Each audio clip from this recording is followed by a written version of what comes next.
So good morning guys. तो चलिए start करते हैं आज के यानी कि 26 अक्टूबर के इंपॉर्टेंट करंट अफेयर्स को। तो इस प्रश्न में क्या पूछ रहे हैं कि अभी अक्टूबर 2022 में फाइनेंशियल एक्शन टास्क फोर्स की ब्लैक लिस्ट में शामिल होने वाला तीसरा देश कौन सा बना। तो आंसर होगा म्यांमार। तो अभी फाइनेंशियल एक्शन टास्क फोर्स ने म्यांमार को उच्च जोखिम वाले देशों की सूची में शामिल किया है, जिसे ब्लैक लिस्ट भी कहते हैं। तो अभी म्यांमार को मनी लॉन्ड्रिंग और आतंकवादी वित्त पोषण का मुकाबला करने के लिए रणनीतिक कमियों के कारण इस सूची में जोड़ा है। तो म्यांमार इस सूची में आने वाला तीसरा देश बन गया। पहले से दो कौन से देश इसमें शामिल हैं? नॉर्थ कोरिया और ईरान। अब पाकिस्तान नहीं है। अभी पढ़ा था हम लोगों ने कि फाइनेंशियल एक्शन टास्क फोर्स ने पाकिस्तान को ब्लैक लिस्ट से बाहर कर दिया है। तो फाइनेंशियल एक्शन टास्क फोर्स ये एक अंतर सरकारी संगठन है जिसकी स्थापना 1989 में G7 की पहल पर मनी लॉन्ड्रिंग और टेरर फंडिंग से निपटने के लिए नीतियों को विकसित करने के लिए की गई थी। ये मुख्य रूप से दो लिस्ट जारी करता है, ब्लैक लिस्ट और ग्रे लिस्ट, और इसका मुख्यालय हेडक्वार्टर आपको मिलेगा पेरिस फ्रांस में, और इसके प्रेसिडेंट अभी बने थे, नाम है टी राजा कुमार। तो ये ध्यान रखना। आप बढ़ते हैं आगे। फिर बताइए अभी अक्टूबर 2022 में किस फॉर्मूला 1 रेसिंग ड्राइवर ने United states formula 1 grand pre 2022 का खिताब जीत लिया है? तो आंसर होगा मैक्स वर्स्टैपेन ने। मैक्स वर्स्टैपेन आप जानते हो ये रेड बुल के ड्राइवर हैं और अभी इन्होंने United states formula 1 grand pre का खिताब जीत लिया है। और इसी के साथ आप देखोगे 2022 में टोटल 13 रेस ये जीत चुके हैं। और इनसे एक महत्वपूर्ण प्रश्न हम लोगों ने पढ़ा था। अगर आपसे पूछा जाए कि किसने लगातार दूसरे साल फॉर्मूला 1 विश्व चैंपियनशिप का खिताब जीता, तो आंसर होगा मैक्स वर्स्टैपेन ने।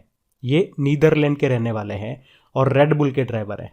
और अगर आपसे पूछा जाए कि Laureus sportsman of the year 2022 किसे चुना गया था, तो भी आंसर होगा मैक्स वर्स्टैपेन। अभी आपने पढ़ा होगा कि सेबेस्टियन वेटेल इन्होंने संन्यास की घोषणा भी कर दी है। अब एक प्रश्न मैं आपसे पूछ रहा हूं, मतलब एक होमवर्क प्रश्न है आपके लिए। ध्यान से सुनो। पहले प्रश्न क्या है कि जो भारत है ये किस वर्ष अपनी पहली मोटो जीपी वर्ल्ड चैंपियनशिप रेस की मेजबानी करेगा, ये आपको बताना है। और कहां पे करेगा? तो आप जानते हो ग्रेटर नोएडा में जो बुद्ध इंटरनेशनल सर्किट है वहीं पे होगी। किस वर्ष होगी ये आप बताओ। हम बढ़ते हैं आगे। फिर बताइए अभी हाल ही में पथेर पांचाली फिल्म को international federation of film critics के द्वारा अब तक की सर्वश्रेष्ठ भारतीय फिल्म घोषित किया गया है। आपसे पूछ रहे हैं इस फिल्म के निर्देशक कौन है? तो आंसर होगा सत्यजीत रे। तो महान फिल्म निर्माता सत्यजीत रे की फिल्म है ये पथेर पांचाली, इसका नाम है। और अभी इसी को international federation of film critics के द्वारा अब तक की सर्वश्रेष्ठ भारतीय फिल्म घोषित किया गया है। इसने भारतीय सिनेमा सूची के इतिहास में टॉप 10 फिल्मों में नंबर 1 स्थान प्राप्त किया। ये जो फिल्म है कौन सी? पथेर पांचाली। ये 1955 में रिलीज हुई थी। सत्यजीत रे की बात करेंगे तो एक भारतीय निर्देशक, पटकथा लेखक और डॉक्यूमेंट्री फिल्म मेकर थे ये। उन्होंने 36 फिल्मों का निर्देशन किया था और उनकी पहली फिल्म पथेर पांचाली ही थी, 1955 में आई थी। और उन्होंने कुल 11 अंतर्राष्ट्रीय पुरस्कार जीते, जिसमें भारत का सर्वोच्च नागरिक सम्मान भारत रत्न भी है। कब मिला था? 1992 में। आप जानते हो भी 2020 के लिए 52वां 52 नंबर का दादा साहब फाल्के अवार्ड किसे मिला? आशा पारेख को। इससे पहले 2019 का मिला था रजनीकांत को। अभी 68 नंबर के नेशनल फिल्म अवार्ड्स की बात करें 2022 में जो हुए थे, उसमें बेस्ट एक्टर थे 2 जने थे, अजय देवगन तानाजी मूवी के लिए और सूर्या सोराराय पोट्रू मूवी के लिए, जो कि एक तमिल फिल्म है। और बेस्ट एक्ट्रेस की बात करें तो अपर्णा बाल मुरली थी सोराराय पोट्रू मूवी के लिए। अच्छा, 2023 में जो ऑस्कर होंगे और कौन से नंबर के? 95 नंबर के, यानी कि हम कह सकते हैं 95th अकेडमी अवार्ड्स, उसके लिए भारत की तरफ से ऑफिशियल एंट्री किस मूवी को मिली है? तो आंसर होगा छेल्लो शो, गुजराती फिल्म है ये। और अभी 2022 में जो ऑस्कर हुए थे वो 94th नंबर के थे। 4 नाम याद रखना। एक तो बेस्ट फिल्म कौन सी रही इसमें? कोडा। बेस्ट एक्टर रहे Will Smith Richard Parker movie के लिए। बेस्ट एक्ट्रेस थी Jessica Chastain the eye of Tammy Faye के लिए। और बेस्ट डायरेक्टर कौन थी? Jane Campion. याद रखना ये सब। बढ़ते आगे। अब बताइए अभी हाल ही में अंडर 23 विश्व कुश्ती चैंपियनशिप में गोल्ड मेडल जीतने वाले पहले भारतीय पहलवान कौन बन गए? तो आंसर होगा अमन सहरावत। अच्छा, पहली बात तो हम ये कर लेते हैं कि ये जो अंडर 23 विश्व कुश्ती चैंपियनशिप है, वर्ल्ड रेसलिंग चैंपियनशिप है, ये कहाँ पे हुई? स्पेन में। और अभी इसमें 16 वर्षीय अमन सहरावत ये गोल्ड मेडल जीतने वाले पहले भारतीय पहलवान बन गए हैं। और इस तरह से बात करें कि भारत ने इस चैंपियनशिप में कितने मेडल जीते, 6। 1 गोल्ड है, 1 सिल्वर है और 4 ब्रोंज है। 1 गोल्ड तो अभी हमने पढ़ लिया, अमन सहरावत। और एक नाम हम लोगों ने पढ़ा था न्यूज में कि साजन भानवाल, पढ़ा था ये नाम। अभी अंडर 20 विश्व कुश्ती चैंपियनशिप में पदक जीतने वाले पहले भारतीय ग्रीको रोमन पहलवान बने थे ये। 77 किलोग्राम कैटेगरी में ब्रोंज जीता था इन्होंने। और ये जो अमन सहरावत है, इन्होंने गोल्ड किस कैटेगरी में जीता, 57 किलोग्राम कैटेगरी में। 1 सिल्वर भी है, ये जीता है अंकुश ने। 4 ब्रोंज हैं, तो एक तो हमने कहा साजन भानवाल, एक विकास, एक निदेश और एक मानसी अहलावत, जिसमें से ही गोल्ड वाला नाम सबसे ज्यादा इंपॉर्टेंट है। और इस चैंपियनशिप में जो पहला पदक लेकर के आए थे साजन भानवाल, उनका नाम इंपॉर्टेंट है ज्यादा, ध्यान रखेंगे ये। हम बढ़ते हैं आगे। फिर बताइए, अभी हाल ही में इसरो ने वन वेब कंपनी के कितने उपग्रहों को, सैटेलाइट्स को लॉन्च किया है, तो आंसर होगा 36। तो अभी 23 अक्टूबर को इसरो ने श्रीहरिकोटा से LVM-3M2 रॉकेट से वन वेब कंपनी के 36 ब्रॉडबैंड संचार उपग्रहों को लॉन्च किया है। तो GSLV-M3M2 रॉकेट, इसका ये पहला व्यावसायिक यानी कि कमर्शियल लॉन्च था। और याद रखना, ये इसरो का अब तक का सबसे भारी रॉकेट है। इसे अब LVM-3 भी कहा जाता है। यहाँ पे M2 का मतलब हो गया ये इस रॉकेट का दूसरा मिशन था। और इसरो ने इस मिशन का नाम क्या रखा, LVM-3M2 वन वेब इंडिया 1, ये इस मिशन का नाम रखा है। वन वेब की बात करें तो ये एक प्राइवेट सैटेलाइट कम्युनिकेशन कंपनी है। कहाँ की है, लंदन की कंपनी है। तो ये कंपनी इन उपग्रहों का उपयोग इंटरनेट कनेक्टिविटी के लिए करेगी। आपको याद होगा, भारत ने 2017 में एक रॉकेट से एक साथ 104 सैटेलाइट को लॉन्च करने का एक रिकॉर्ड बनाया था। लेकिन फिर एलन मस्क की जो कंपनी है स्पेस एक्स, उसने 143 सैटेलाइट्स को एक साथ छोड़कर हमारा रिकॉर्ड तोड़ दिया था। बाकी बात इसरो की करते हैं। तो इसरो मतलब होता है इंडियन स्पेस रिसर्च ऑर्गेनाइजेशन, स्थापना होती है 1969 में। चेयरमैन इसके कौन है, अभी नए बने थे, एस सोमनाथ। और इसका मोटो क्या होता है, space technology is in service of human kind. अभी आपको याद हो तो इसरो ने एक वर्चुअल स्पेस म्यूजियम को लॉन्च किया था। किस नाम से, स्पार्क नाम से। अभी इसरो ने पहली बार चंद्रमा पर प्रचुर मात्रा में सोडियम का पता भी लगाया। और याद रखना, इसरो ये दिसंबर 2024 में शुक्र ग्रह यानी कि विनस ग्रह के अध्ययन के लिए दिसंबर 2024 में शुक्रयान 1 मिशन को लॉन्च करेगा। अच्छा, भारत और जापान के चंद्र मिशन का नाम क्या है, LUPEX, lunar polar exploration mission. तो ये याद रखना, बढ़ते आगे। चलो बताओ, हाल ही में किसे नेत्रहीन T20 वर्ल्ड कप का ब्रांड एम्बेसडर बनाया गया, तो आंसर होगा युवराज सिंह को।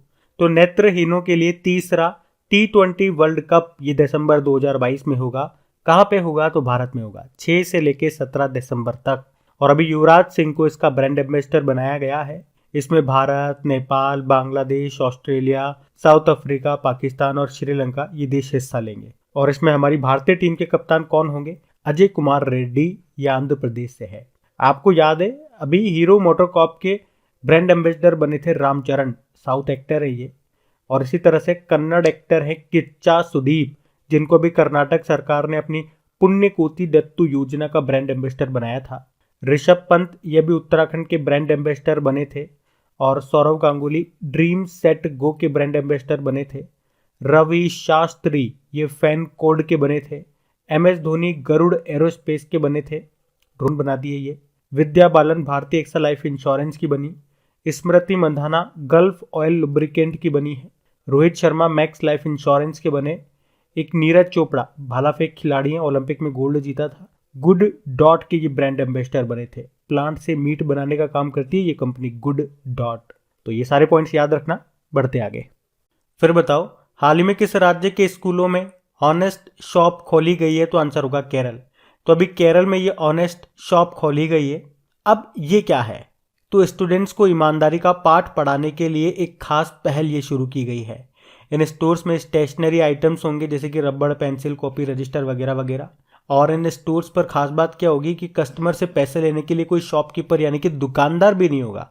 अब आप सोच रहे होंगे दुकानदार नहीं होगा तो कैमरे वगैरह लगा रखे होंगे, तो वही तो बात है, कैमरे वगैरह कुछ भी नहीं लगा रखा निगरानी के लिए। तभी तो इस पहल का मकसद है बच्चों में ईमानदारी पैदा करना। वरना कैमरे लगा देंगे तो फिर तो बच्चे डर के मारे कि हमें तो कोई देख रहा होगा, तो उस डर के मारे वो पैसे डाल देंगे बॉक्स में।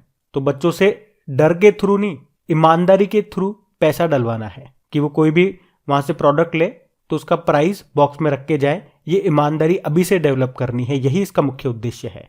तो अभी केरल के एर्नाकुलम जिले के 7 स्कूलों में इस पहल को शुरू किया गया है। बात केरल की है तो ये रहा मैप में केरल। देखो, केरल को गार्डन ऑफ स्पाइस, मसालों का बाग भी कहा जाता है।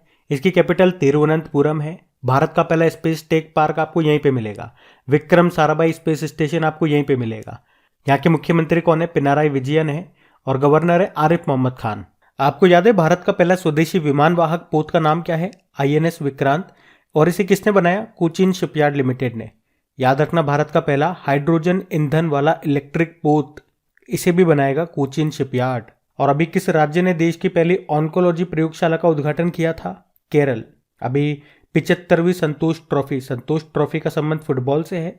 इसको जीता है केरल ने पश्चिम बंगाल को हरा करके। हमने पढ़ा था पहले केरल ओलंपिक गेम्स ये कहाँ पे हुए? तिरुवनंतपुरम में, जिसका शुभंकर था नीरज नाम का खरगोश। और भारत का पहला मेडिकल डिवाइस पार्क कहाँ पे बना? केरल में। और भारत के पहले अंतरिक्ष यात्री ये बनेंगे केरल के संतोष जॉर्ज, स्पेस टूरिस्ट बनेंगे, ये केरल से होंगे। और कार्बन न्यूट्रल खेती के तरीकों को शुरू करने वाला भारत का पहला राज्य ये भी केरल ही है। और एक रिपोर्ट आई थी, उसके अनुसार मातृ मृत्यु अनुपात, मैटरनल मोर्टेलिटी रेशो, ये सबसे कम केरल का है। और आपने पढ़ा था अभी। और आपको याद है किस राज्य में पहली विश्व बधिर T20 क्रिकेट चैंपियनशिप 2023 का आयोजन होगा? तो आंसर होगा केरल में होगा। केरल के तिरुवनंतपुरम में जनवरी 2023 में, जिसके ब्रांड एम्बेसडर कौन बने? युवराज सिंह। और भारत का पहला श्रमिक आंदोलन संग्रहालय कहाँ पे खोला गया? केरल में खोला गया। फिर बताओ, अक्टूबर 2022 में चक्रवात सितरंग पश्चिम बंगाल और बांग्लादेश से टकराया। इसका नाम सितरंग किसने रखा है? तो आंसर होगा थाईलैंड ने। तो इस चक्रवात का नाम सितरंग है, जो बांग्लादेश और भारत के उत्तर पूर्वी राज्यों में से तो इस चक्रवात का नाम सितरंग है, जो कि बांग्लादेश और भारत के उत्तर पूर्वी राज्यों से टकराया, जैसे कि पश्चिम बंगाल वगैरह, इसके आसपास के क्षेत्रों से ये टकराया। इसका नाम किसने दिया? थाईलैंड ने दिया। और ये जो चक्रवात है ये बंगाल की खाड़ी से उठा है। और भारतीय मौसम विज्ञान विभाग के अनुसार सितरंग ये 2018 के बाद बंगाल की खाड़ी से बनने वाला पहला चक्रवात है। 2018 में तितली नाम का चक्रवात बंगाल की खाड़ी में बनने वाला आखिरी उष्णकटिबंधीय चक्रवात था। देखो, अगर बात करें ना साइक्लोन की, तो इसे अलग अलग जगहों पे अलग अलग नाम से जाना जाता है। देखिए, जैसे आप सुनते होंगे, कहीं पे इसको हैरिकेन कहा जाता है, कहीं टाइफून कहते हैं, कहीं पे हम चक्रवात कह रहे हैं। जैसे कि कैरेबियन सी के आसपास के क्षेत्र में अगर बात करें तो वहां पे चक्रवात को हम क्या कहेंगे? हरिकेन कहेंगे। चाइना सी में इसको टाइफून कहते हैं। हिंद महासागर वाले क्षेत्र में ट्रॉपिकल साइक्लोन कहते हैं। जापान में टाइफू कहते हैं। नॉर्दर्न ऑस्ट्रेलिया में विलीविलीज कहते हैं। फिलीपींस एरिया में बगुइयो कहा जाता है। और अमेरिका में हरिकेन या टॉर्नेडो इसको कहा जाता है। तो ये भी आप ध्यान रखना, कई बार एग्जाम में पूछ लिया जाता है इस तरह का प्रश्न भी। हम बढ़ते आगे। फिर बताओ, अक्टूबर 2022 में अफ्रीका में शांति और सुरक्षा पर डकार अंतरराष्ट्रीय मंच का आयोजन ये कहां पे किया गया? तो आंसर होगा सेनेगल में। तो अफ्रीका में शांति और सुरक्षा पर डकार अंतरराष्ट्रीय मंच का आयोजन इस सेनेगल देश में किया गया है। और हमारे जो विदेश राज्य मंत्री हैं V मुरलीधरन, उन्होंने इसके उद्घाटन सत्र में हिस्सा लिया। और इस तरह से कार्यक्रम का उद्घाटन डकार फोरम में सेनेगल के राष्ट्रपति मैकी साल ने किया है। और यह पहली बार है जब भारत अंतरराष्ट्रीय मंच में भाग ले रहा है। सेनेगल की कैपिटल क्या होती है? डकार। करेंसी होती है वेस्ट अफ्रीकन CFA फ्रैंक। बढ़ते आगे। चलो फिर बताओ, हाल ही में डिट्रिच मात्सचिट्स इनका निधन हो गया। ये किस फॉर्मूला 1 रेसिंग टीम के संस्थापक थे? तो आंसर होगा रेड बुल। तो एनर्जी ड्रिंक कंपनी है रेड बुल, इसके सह संस्थापक और red bull formula 1 racing team के संस्थापक और मालिक थे ये ऑस्ट्रेलियाई अरबपति जिनका नाम है डिट्रिच मात्सचिट्स। इनका भी निधन हो गया। 78 वर्ष के थे ये। तो बात करेंगे कल की वीडियो में पूछे गए प्रश्न के उत्तर की। तो कल की वीडियो में आपसे क्या प्रश्न पूछा था कि भारत में 7वां आयुर्वेद दिवस ये कब मनाया गया? तो आंसर होगा 23 अक्टूबर को। आप सभी ने प्रश्न का बिल्कुल सही उत्तर दिया है। और गाइज, हो सकता है आज आपको मेरी आवाज में इतनी एनर्जी ना मिले, थोड़ा सा डाउन मिले।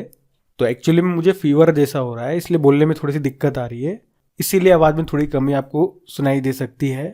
अभी बस आपका ये वीडियो डाल करके मैं टैबलेट खा करके सोने वाला हूँ और कुछ नहीं। और इनकी क्विज बना करके अपडेट जरूर कर दूंगा ताकि आप इनकी प्रैक्टिस कर सको। क्विज लगा करके PDF भी आपको मिल जाएगी करेक्ट एग्जाम एप्लीकेशन में। और प्लीज अगर पसंद आए तो इसे दोस्तों के साथ में अपना शेयर जरूर करना और लाइक नहीं करा तो लाइक कर देना। अब ये रहा आज का आपका होमवर्क प्रश्न।